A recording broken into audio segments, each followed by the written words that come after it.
guys, Stacy here with Life's a Project. So today I was out here watering this fall container I recently put together in a past video. If you have not seen that video, I can link that down in the description below if you want to check it out.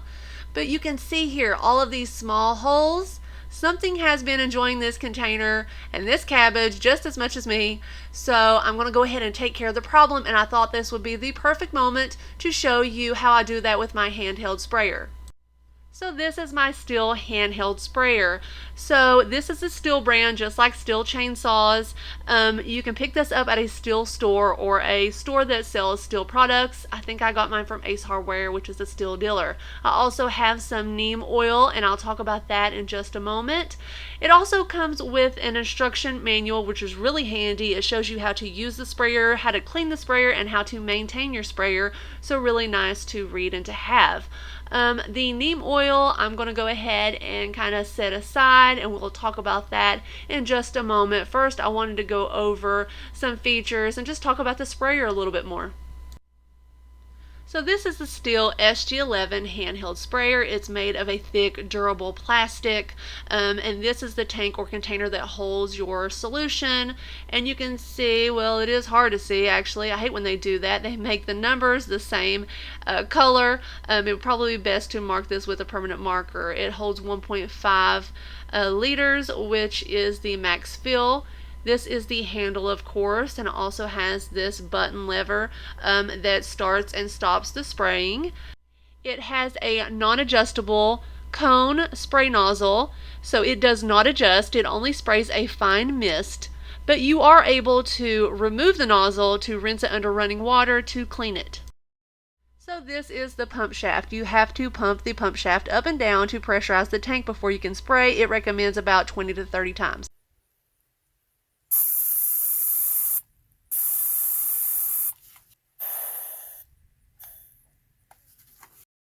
So that was the pressure relief valve that releases the pressure inside the tank. Really simple to use, that rotating wheel button. So this sprayer is ambidextrous, so it can be used by either left-handed or right-handed people. Right now I'm going to go ahead and remove the cover that the manual calls it. It's the sprayer top mechanism.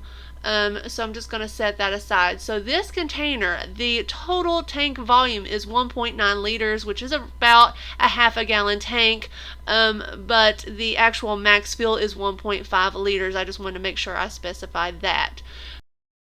So now let's just talk about this Neem Oil. It's from Barbed for organic gardening. It's just your all-purpose fungicide, miticide, insecticide. So for fungus or fungi, mites and insects, it is a concentrate that you mix with water. So back here on this little handy label that comes on this container, it talks about how to mix it and how often to spray, like if you need to spray it once a week or whatever till the problem is gone. So that was the fungicide.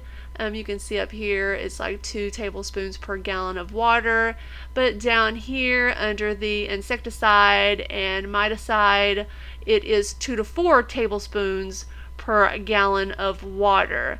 So really good, and I think you spray it every 7 days until the problem is gone. So you can see here, like I said, this has a 1.5 liter capacity, which is, it's your max right here.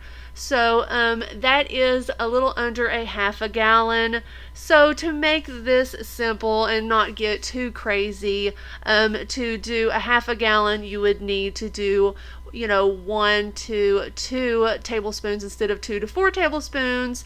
So I really am going to use about half of this container because I'm just doing a smaller job. So I think that I will just use about 1 tablespoon of this. And if I was doing larger amounts, I would get a little more specific on the measuring. Bought a nice new bottle for this video. So I'm just gonna eyeball it. So just put about a tablespoon down in here. So like I said, if I was using this in a larger garden and had to fill up a larger, pump sprayer, those backpack sprayers, then I would probably want to be more specific on my measuring. But for this small job, I just You can see in here, just got about a tablespoon in there, and I'm just gonna fill up half of this with water. So that is the 1 liter, right below the 1 liter mark, I think. Yeah, so it's kind of hard to see. I can see it, but it may be hard to see on this video. So now I'm going to just put the cover sprayer back on top. So when tightening down your cover or sprayer lid, you want to tighten it down firmly so it don't mess up the pressure that you're trying to build inside. So now it's just time to pump it.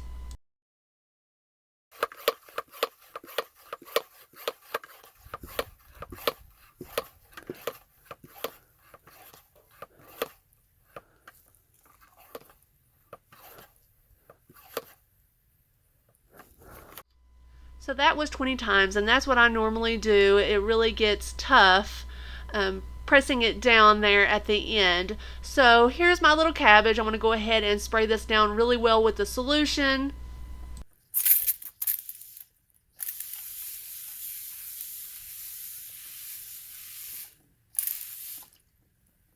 Then over here, a couple of smaller fall containers. I'm going to spray them down as well.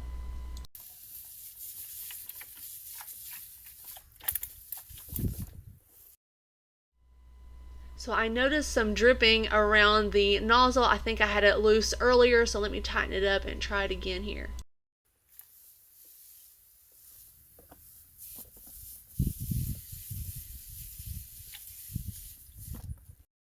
Yep, that fixed it so much better, okay? So guys, I did want to mention, because that was kind of a quick demonstration of the sprayer in action, you do want to spray the underside of the leaves as well, just your entire plant really well to get rid of the problem. Also, if you are frequently using this sprayer, there is a O-ring that needs to be lubricated, and it talks about that in the manual. You want to use a food safe grease.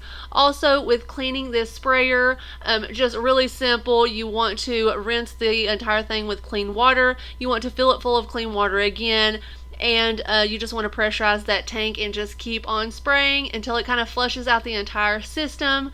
So just pretty simple, and like I said, it's all inside of the manual.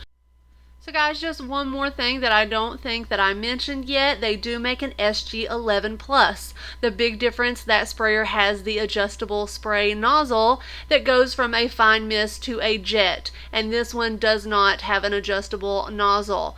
Just make sure when you remove the nozzle to clean it, that when you put it back on, tighten it down really well, or it will do like mine did and kind of drip and leak a little bit. But anyways guys, I hope you enjoyed this video. If you have any comments or questions, place them down in the comment section below. So thank you for watching, and I will see you in the next one. Bye.